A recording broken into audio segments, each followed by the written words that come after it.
पाकिस्तान सेना ने पूरी पश्चिम मोर्चे पर लगातार आक्रामक गतिविधियां जारी रखी। उसमें UCAV drone, long range weapons, loitering munitions और लड़ाकू विमानों का उपयोग कर भारतीय सैन्य ढांचे को निशाना बनाया।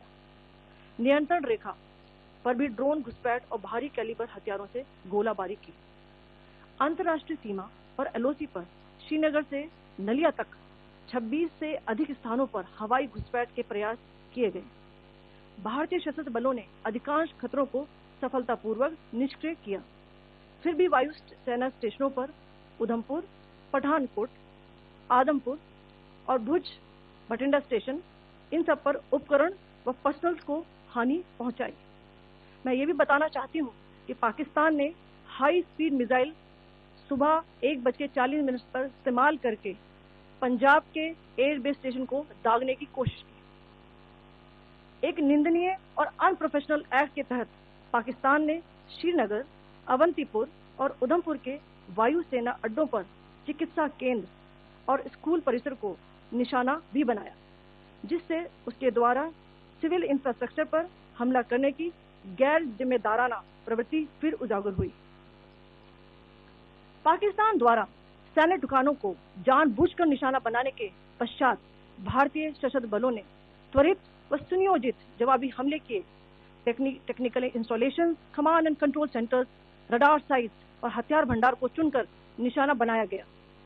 रफीकी, मुरीद, चकलाला, रहमियार खान, सुकूर और चुनिया स्थित पाक सैन्य ठिकानों पर एयर लॉन्च सटीक हथियारों व लड़ाकू जेट से प्रहार किए गए। पसरूर स्थित रडार साइट और सियालकोट का एविएशन बेस भी प्रिसीजन अम्यूनिशन से टारगेट किए गए। इन कार्रवाइयों के दौरान भारत ने कम से कम कोलैटरल डैमेज की क्षति सुनिश्चित की। चिंता का विषय यह रहा कि पाकिस्तान ने लाहौर से उड़ान भरने वाले नागरिक विमानों की आड़ लेकर अंतर्राष्ट्रीय हवाई मार्गों का दुरुपयोग किया ताकि वे अपनी गतिविधियां छिपा सके। ऐसी चालों ने भारतीय वायु प्रतिरक्षा तंत्र को नागरिक सुरक्षा सुनिश्चित करते हुए अत्यधिक संयम के साथ कार्य करने के लिए विवश किया। साथ ही साथ पाकिस्तान ने मिस इन्फॉर्मेशन का सहारा लेते हुए आदमपुर स्थित S-400 प्रणाली, सूरतगढ़ व सिरसा के हवाई अड्डों, नगरोटा के ब्रह्मोस बेस, देहरागिरी के तोपखाना पोजीशन तथा चंडीगढ़ के अग्रिम गोला बारूद डिपो को नष्ट करने के झूठे दावे सोशल मीडिया पर फैलाए। भारत इन फॉल्स नैरेटिव्स को पूर्णतः खारिज करता है। नियंत्रण रेखा पर पाकिस्तान ने ड्रोन घुसपैठ और भारी तोपखाना गोलाबारी के कई प्रयास किए। कुपवाड़ा, बारामूला, पुंछ, राजौरी और अखनूर सेक्टर्स में तोप, मोर्टार एवं हल्के हथियारों से भीषण गोलाबारी जारी रही। भारतीय सेना ने प्रभावी व तुलनात्मक प्रत्युत्तर देते हुए पाक सेना को काफी क्षति पहुंचाई।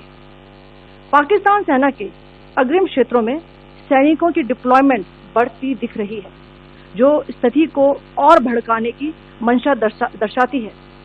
भारतीय सशस्त्र बल पूर्ण परिचालन तत्परता की स्थिति में है। अभी तक सभी शत्रुतापूर्ण कार्रवाइयों का प्रभावी ढंग से सामना कर उपयुक्त जवाब दिया गया है।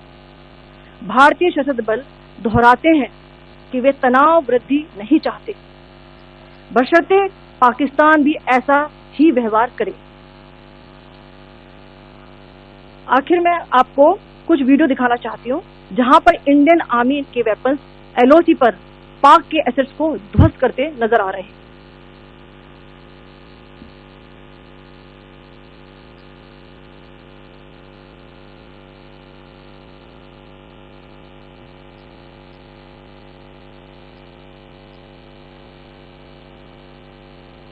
स्क्रीन में आप देख सकते हैं इस वीडियो को।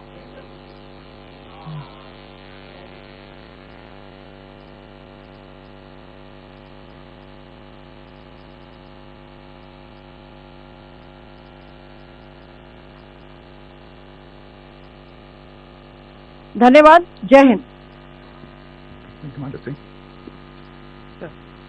Pakistan military continued with its provocations, carrying out aggressive actions employing multiple threat vectors all along the western border. Pakistan employed UCAV, drones, long-range weapons, loitering munitions and fighter aircraft to target civilian areas and military infrastructure. Pakistan military also resorted to air intrusions using drones and firing of heavy caliber weapons along the line of control.